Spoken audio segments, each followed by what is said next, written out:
Welcome to the Hair Loss Show, where Dr. Russell Knudsen and Dr. Vikram Jayaprakash discuss issues relating to hair loss and the medical and surgical treatment of hair loss in both men and women.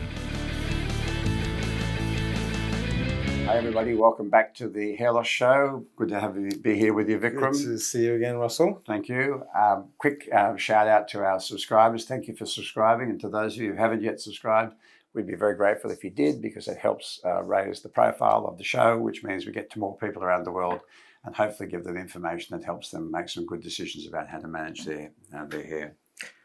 Great. Okay, so today's topic, we want to this is a question that we get asked, but also in prep for this, I was looking at a lot of content and people talking about alternative therapies in terms of trying to improve hair health and alternatives to medication. And one of the things that people are going, oh, this is really big and really helpful, is caffeine. Well, caffeine's obviously been around for a long, long time.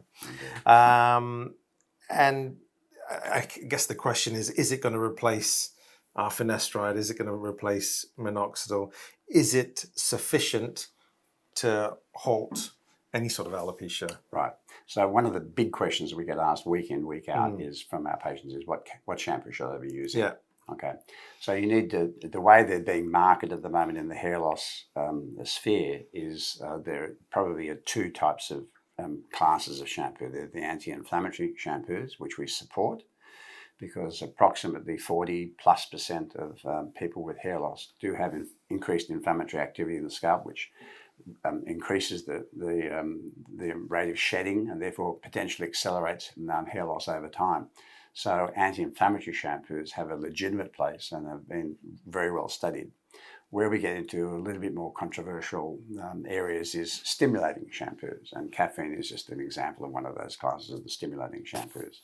And effectively, what we've got to be careful about here is that when you look at the claims that are being made for it, the claim that caffeine increases blood supply in the scalp and has the ability to prolong hair growth in a clinical study is really done at the test tube level, Yes. not at the clinical level.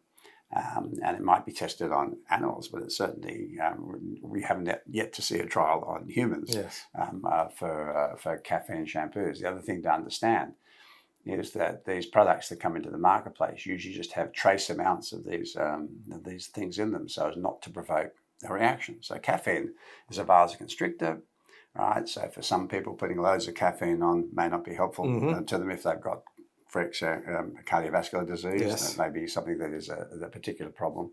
Or if they have an irregular heartbeat, for example, caffeine's known to actually interfere with people getting palpitations. So you can be assured that if it's an over-the-counter product in a supermarket, it's got a trace amount in it, because they don't ever want to be in trouble with getting a side effect from having too much in it. So the take-home message for me is that be very skeptical about the claims for these stimulating shampoos, because we've seen no evidence that any of them makes the slightest bit of difference. I think the other point to remember is that a lot of these shampoos being medicated, or even the ones that have got have been supplemented with any sort of active ingredient, a lot of people, and I'm speaking anecdotally here, are taking it incorrectly or applying it incorrectly, because the reality is that you should be applying the shampoo and leaving it on for a certain period of time, and that's generally longer than most guys will stand in the shower. Yes, so you need to certainly something like a ketoconazole shampoo. You would need to apply 3 to 5 minutes at least, isn't it? So one of the ways to deal, if you're going to use that type of shampoo, is to actually just wet your hair briefly before you get in the shower, apply it, go and do something, play with your phone, brush your teeth, whatever it is, for 5 minutes, and then cupping, then do the shower, and separate it out from the shower so that you can use it properly. So that's a very good point. And those inflammatory shampoos do better when they're on the scalp for longer. Generally speaking, when you're putting a stimulating shampoo on, it's on for 30 seconds. Yes. I mean, and it comes back to this idea that there are other ones that claim to unblock the clogged pores, to take away the excessive amount of oil in the scalp, which is rich in DHT. So this is, these ones are, these scalp cleansing ones are going to be helpful. And the reality is they're just soap.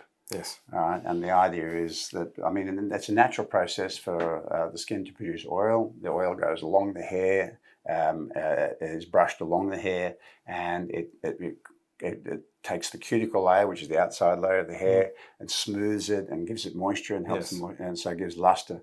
So oil is actually a good thing. Yes. For most people, and it's not a bad thing. So I think you've got to be very skeptical of these claims that, because it comes back to this idea that you've got either a blood supply problem, or you've got blocked oil, blocking from the oil, or you've got clogged hair follicles.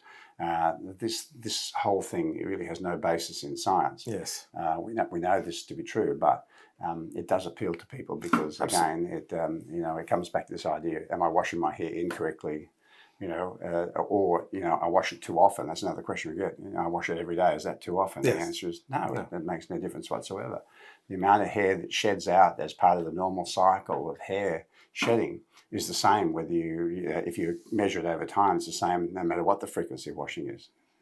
But if you wash less frequently, more comes out each time, and that's what confuses people. over the course of every wash. So I think, and then with regards to taking caffeine supplements as well, because that's probably the next sort of iteration of where that conversation is potentially heading. Well, I mean, we know the long haul truck drivers take caffeine a lot, but I'm not aware that they've got a massive amount of it. They've got better hair or worse hair than anybody else. Yeah. Yes, that's a good analogy.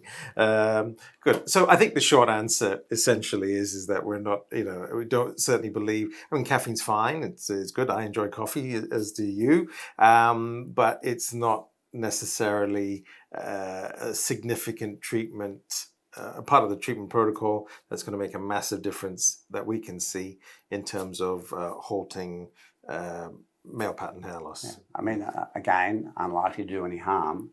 Yeah. And if you look at the product listing, you'll see it's got, except for that caffeine, it's got everything exactly the same thing as any other shampoo. Yes. So.